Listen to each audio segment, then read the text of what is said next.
Welcome back to Microsoft Access 2010 Beginner Level 1. For more free lessons on Microsoft Access, make sure to subscribe to my channel and visit my website at accesslearningzone.com/YouTube. In Lesson 1, we're going to learn about database terminology. You'll learn what a database is, and you'll learn about the parts of an Access database, including tables, queries, forms, and reports. Before we get started working with Access today, let's go over some basic database terminology. A computer database is a program that lets you store, organize, and manipulate data. Databases are great for storing large amounts of information. You can use a database to organize that information, generate different reports and queries. And you can use a database to manipulate the data, make changes to it. In the days before computers, data would be stored on paper, usually in a ledger book or on index cards. For example, to keep track of your customers, you could make a series of index cards with one customer per card. You'd have a separate drawer of cards for the products that you sold or the suppliers that you did business with. However, as efficient as this may have seemed at the time, it was very time-consuming to sort the cards or to search through a large drawer of cards for some bit of data. When computers first came along, the earliest databases were really nothing more than glorified text documents. They were great at storing information, and they certainly made searching and sorting data easier. However, they lacked many features we take for granted today, such as the ability to recognize relationships between different types of data. For example, you could have your list of customers with some basic details, but if you want to look up information on those customers' purchases, you would have to look in another file. The earliest databases had no way to relate this information together. This creates many problems, including having multiple copies of the same information in different places. Updating all of that information can be a nightmare. Fortunately, Microsoft Access does recognize relationships, and that's one of its strong points, but much more on that later. The next logical progression was for people to store all of their data in Excel spreadsheets. Now, Excel is a great tool for storing small amounts of information and for analyzing data, but when it comes to large amounts of information, using Excel can be cumbersome. If you've got more than a few thousand rows of data, you really should be using a database program like Microsoft Access. Plus, Excel has the same problem that early databases did.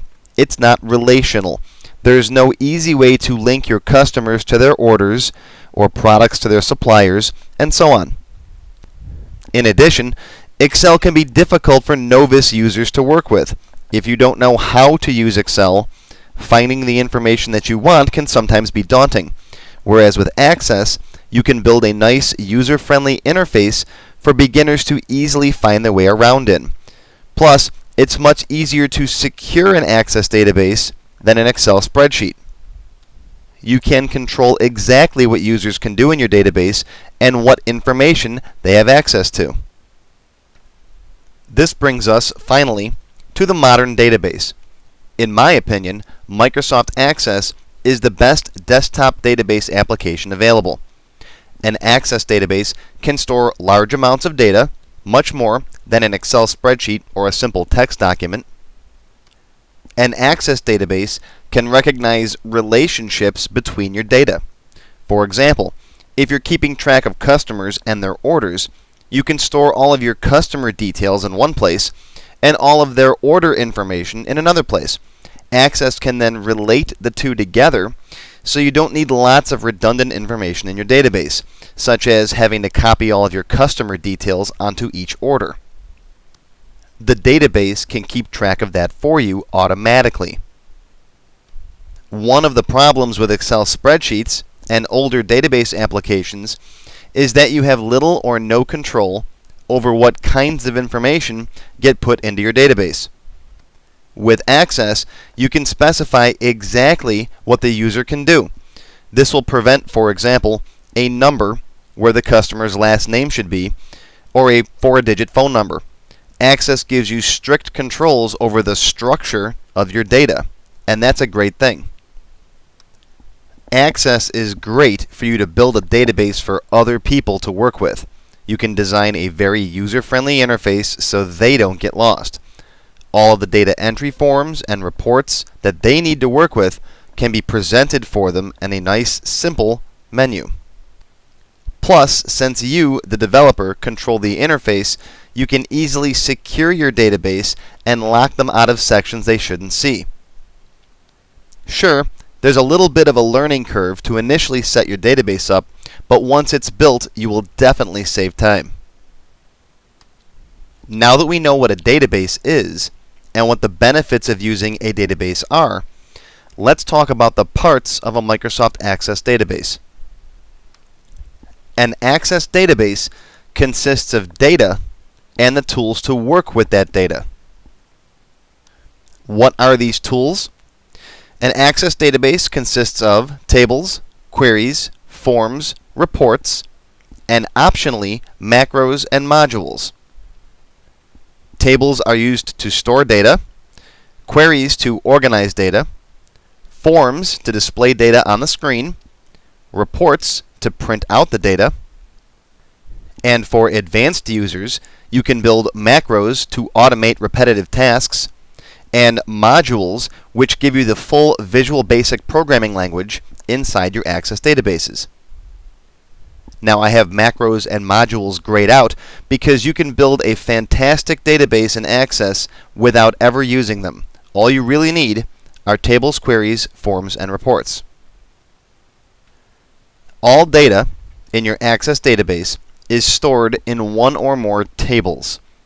You can think of a table like a single Microsoft Excel spreadsheet. However, tables give you much more control over the types of data that can be input into them. For example, here you can see part of a customer table. Tables are made up of a collection of fields. Each field holds a specific type of data. For example, here I have highlighted the last name field in red. This field should only store the customer's last name and nothing else. In fact, you can specify rules in the table to force fields to only contain certain types of information, like text, numbers, dates, or currency values. Fields are also sometimes referred to as columns, just like in an Excel spreadsheet. All of the data concerning one item is stored in a record. Each record consists of every field of data for that item. In this customer table, for example, each record represents one customer. Here, I have highlighted one customer, Alan Watson, in red.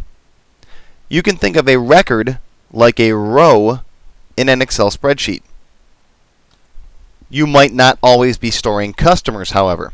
In a product table, each record would represent one product. In an order table, each record would represent one order. In a timesheet table, for example, each record might represent one instance of an employee clocking in or out. So your tables can store many different types of data: people, places, events, and so on. Now the data in your tables might not be stored in any particular order. You might have hundreds of thousands of records in your table, and the boss comes up to you and says, "I only want to see a list of customers from New York sorted by last name." That's what a query is used for. A query is normally used to display data in different ways. You can sort your data or apply criteria to only view specific types of data. Queries can be saved and used later, so you don't have to keep redesigning them. Queries can also be used to modify data, add, delete, or even edit records. We'll learn more about those types of queries in our expert classes. Forms allow you to build a nice, user-friendly environment to work with your data on the screen. Whether you're building a database just for yourself or for other people to work with, forms are a major time saver. You can display information however you want in a form. You can include just the types of data that you want your users to work with. You can combine information from multiple tables, such as displaying a summary of a customer's orders right on the customer screen. You can secure your fields so that users can only modify specific data. You can display calculations on your forms, such as the number of days an employee has missed work. Your forms can also contain drop-down lists so users can select from a list of data. Command buttons allow us to perform tasks such as opening other forms. In fact, you can turn a form into a main menu for other forms. The benefits for working with forms go on and on, but essentially, you'll build the interface with which your users will work with the database out of your forms. You never want other users to have to work directly with your tables and queries. You'll see why in upcoming classes. Reports are specifically designed to present data to people who are not using your database. You can print a report out or send it to someone as an email attachment. You can use reports for customer information, invoices, product catalogs, mailing labels, charts, and lots more. Anything you want to present to someone else can be designed as a report. Finally, an Access database can contain macros and modules. These are more advanced topics that we'll cover in later classes. In a nutshell, macros are generally used to automate repetitive tasks or carry out simple actions. Modules contain Visual Basic programming code that can really take your database to a professional level. Again, you can build a great database without ever touching a macro or module, and we'll cover these in our advanced classes. Make sure you subscribe to my channel right now, and also don't forget to visit my website at accesslearningzone.com/YouTube for more advanced lessons and other specials just for YouTube viewers.